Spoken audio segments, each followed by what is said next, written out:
And the Rockets with an opponent's building, and there's no question it was their offense that carried it. I love the way they went and got this game, Greg. I mean, they attacked at every opportunity, never relaxed or sat back, and as a result, they eventually pulled away. Really working on the details of becoming a better playmaker, becoming a guy that has coaches trust him to handle the basketball in those crucial situations. Rocket 2, and it's Freak missing. Houston's gone 0-4 from three-point land to start out. Looking cold from outside. I mean, that's a tough break for the D. I mean, he took the hit and drew the whistle. Yeah, but he was late to get there, Greg, so the referee couldn't give him a free pass on that one. The Rockets shooting their 7th and 8th attempts at the foul line tonight. And the season numbers for them at the line thus far are really poor. Something I'm sure they are making a point of emphasis. And, you know, you don't have to tell them what their free throw numbers are. I mean, they're well aware of it, believe me. Jason Terry is checked in for Patrick Beverly. 1:58 left to play in the first. Stolen by Terry. And now here comes Terry leading the break. It's tipped from beyond the arc. The Rockets pull it in. And this game, the first chance they've had to see Atlanta. Yeah, and a bit of a revenge game for them as they were swept in the 2-game season series from last year. And, you know, they might not be in the same conference, Greg, but as with any top team, they want to show they can compete with the best teams out of conference, too.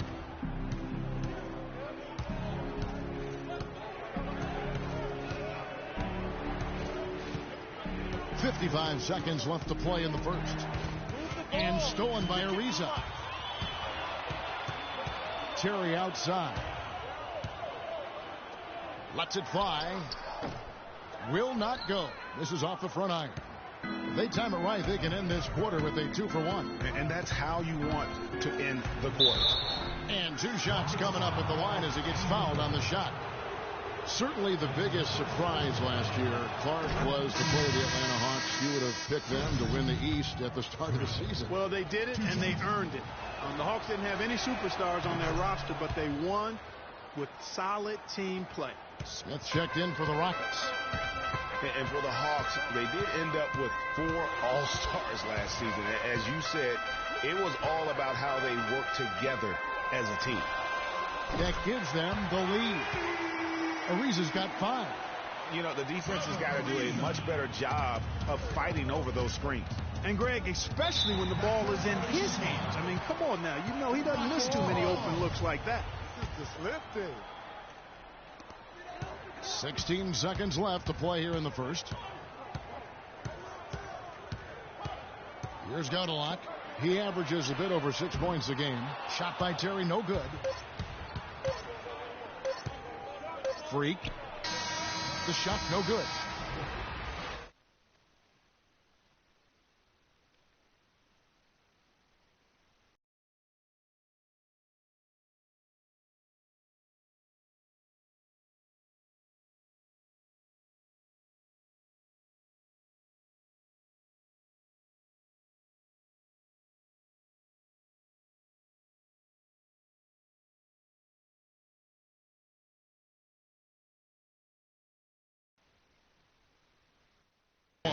The second quarter coming up right after this break, so don't go anywhere. And let's take a moment to hear a little bit from Josh Smith about his development. You kind of hear that growth in his voice, don't you think? Group substitution here.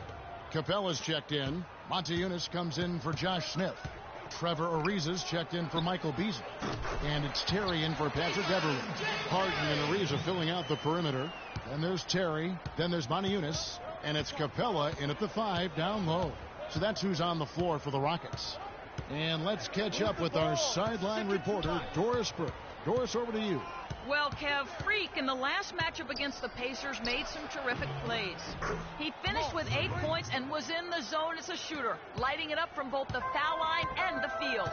We could see his role in this offense expand if he puts together more games like this one, guys. All right, Doris. Well, what do you guys think? Does that kind of big performance energize a player in his next game? Guys, it's tricky, because when you work as hard as he did in that game, you tend to be a little worn down. But on the other hand, he also has to be feeling terrific in terms of the confidence about the state of his game. Yeah, that's exactly right. I mean, I'd say mentally he's in peak condition, while physically he could probably use a recharge. The Hawks trail by 4. Stolen by Terry. And foul called as he misses. He'll go to the line and shoot 2. Here.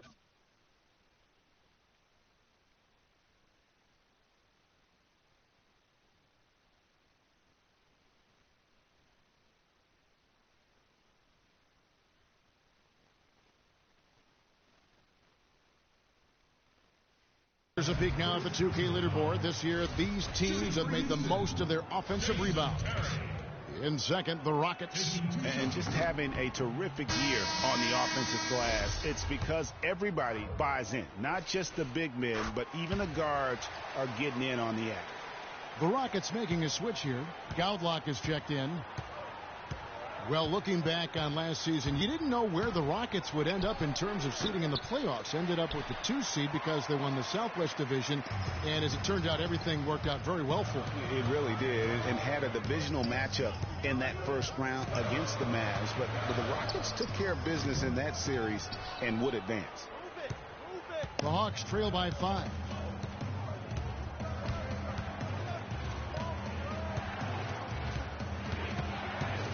Now here's Freak, guarded closely. Here's Splitter. 1 up, 1 down. 2 points with his first shot this game. Not much the defense can do once he gets to the bucket. Rockets leading by 3. Now Terry.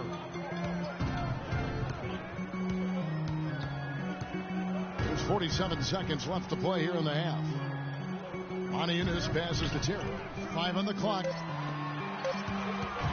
Here's Goudlock. Scott pulls it in. That's exactly how you have to defend him. He's a guy that the D needs to be aware of at all times. Stolen by Terry. It's tipped. 17-foot shot on the way. That's good. The Houston lead is cut down to just 1 on the basket from Freak. For Atlanta, they come in off a loss to Indiana. And really, I just felt like they didn't compete, particularly on the backboard, probably their weakest area in that game. Well, they weren't doing their work early. They weren't carving out space for themselves under the glass. And the guys just weren't working hard enough, in my estimation. From deep, and that's not going to go. And the first half comes.